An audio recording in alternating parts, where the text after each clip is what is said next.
Well, I'm right here peppering with Avery, and she's pretty excited. And what's not impressive is my skill. That's very unimpressive, but I am impressed by all the freshmen and the sophomores at this school that are getting involved in high school sports so early.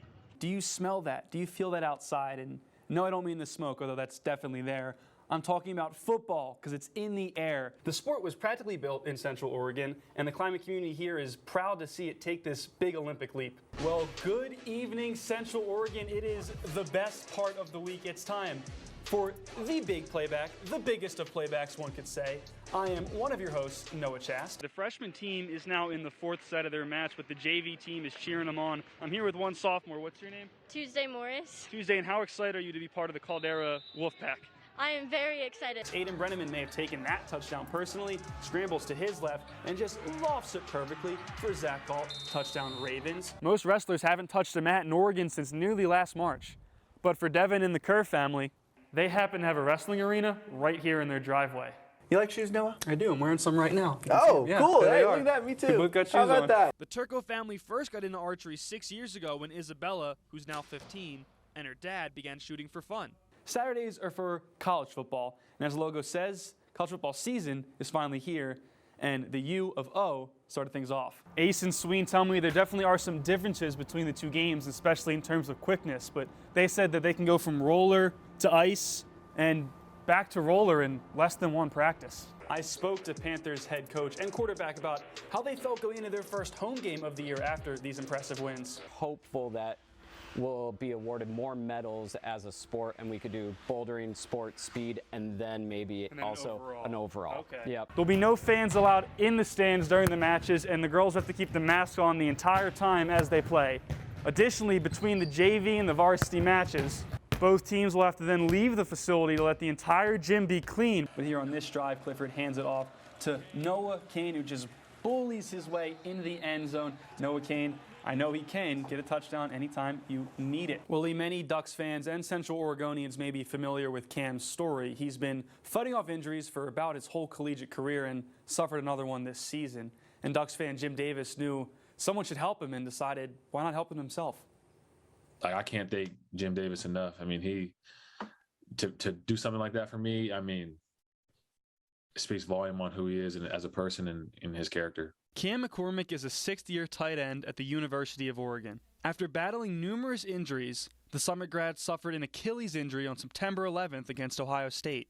They say, oh, there's a player down. Who is it? Who is it? And when you hear that's Cam McCormick, you just become heartsick. Jim Davis has been a Duck fan since he came to Eugene as a freshman in 1989. He's followed Cam's journey and decided to make an apparel site for him featuring a design from his first down catch and a quote he said after the game. He says, whatever it is, I got the first down.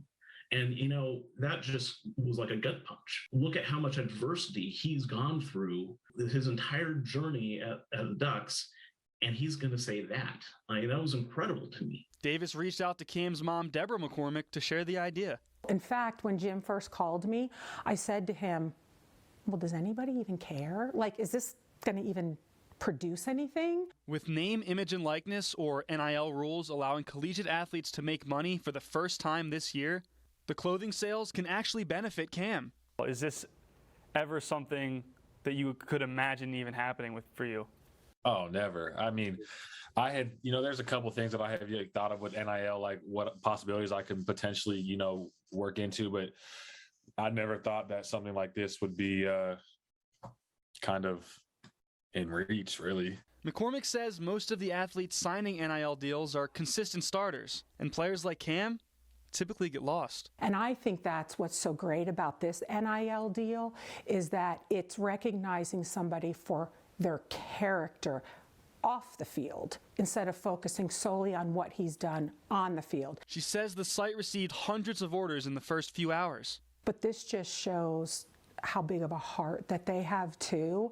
For them to do something like this, it's so touching. I don't even have, I think, a strong enough word to describe how we feel about it. Cam still can't believe he's getting this much support, but hopes he can be a positive example for others. Any type of help I can be, I want to be that help. And that's right, Max. It's called Goalball. It's the only Paralympic sport that's not an adaptation of a previous sport. It was actually designed after World War II for blinded veterans. But for Mason, an Oregon native, it's so much more than just a sport.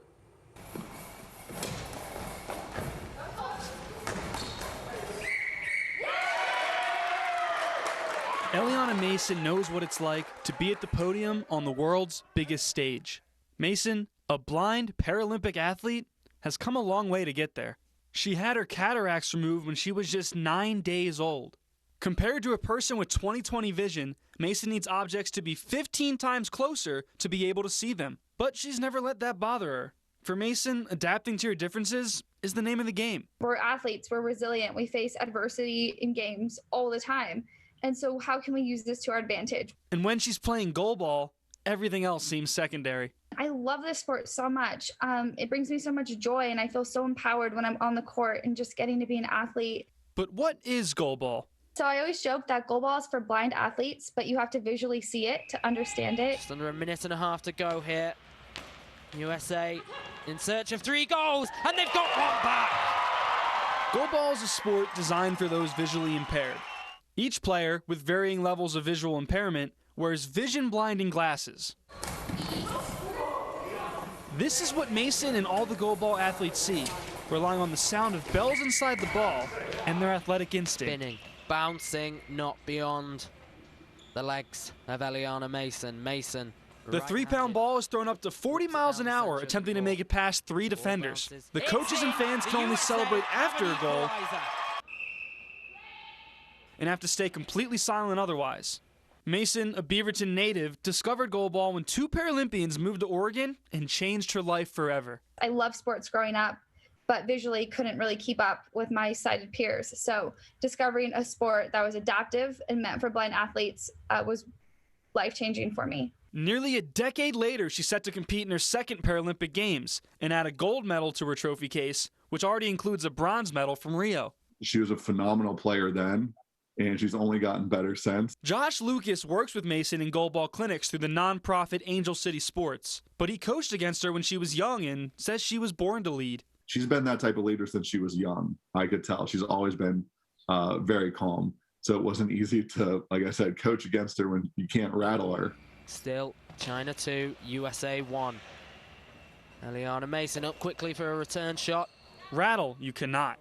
After the COVID pandemic postponed the Olympics and the Paralympics, Mason kept training for the Games while taking classes for her master's degree in clinical mental health counseling. And so I want to bridge that gap between mental health and disability and be someone individuals can come to and work with who have the lived experience and the understanding of what it means to live life with a disability and bridge that gap. What would you say is misunderstood about the Paralympic Games? So a lot of things. First off, that a lot of people have never heard of them. And to me, that's just a huge area of education gap that we have. And so I think people don't recognize if you're a Paralympic athlete, you train and work just as hard as an Olympic athlete. Mason wants both Paralympic athletes and all people with disabilities to be shown a little more understanding. I think a lot of people assume what you can or cannot do.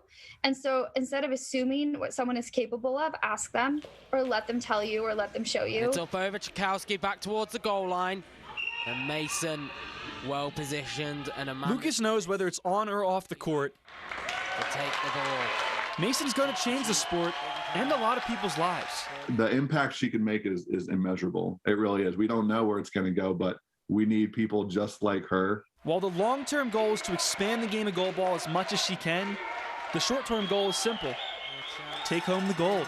These past 4 years, all we've been doing is training and working towards this goal. And so it's time to put all that into action and show the world like what USA Goalball is made of.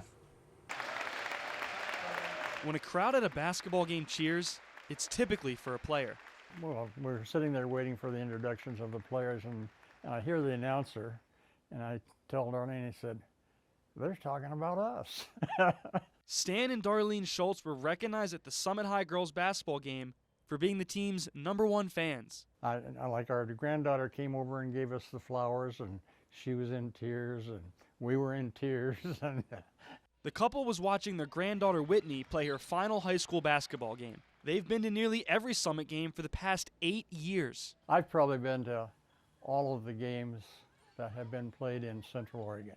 If our kids or grandkids are playing, we're going to be there. Whitney is their second granddaughter to play at Summit. Both their daughters played at Mountain View, and Stan himself played at Bend High, where he met Darlene in the 1960s. Instead of 8 years, you're talking more like 12 years that we've been watching our grandkids play. Stan can't even keep track of all the games they've been to. Oh man, you'd have to figure out how many they've played. When you say all of them, we've pretty much watched all of them. Whitney knows it's not easy for them to make it to every game. People don't realize how hard it is for them to get to these games, and that's what makes it mean the most. They're the toughest people I know, so that really just shows how strong they are. What is it like to be on here on the court, you make a big defensive play or hit a big shot, to know that your grandma and grandpa are sitting right there watching you? It's like the feeling of endless support. Even if I play bad, my grandpa will always text me after games. It's never like worry of playing well in front of them. I just know that they'll always support me, and it's nice to have that automatic support with you the whole game. Stan and Darlene are sad to see their last grandchild move on, but are glad it could end the way it did. It was tremendous. We were totally surprised, and it meant a lot to us. It was just fantastic.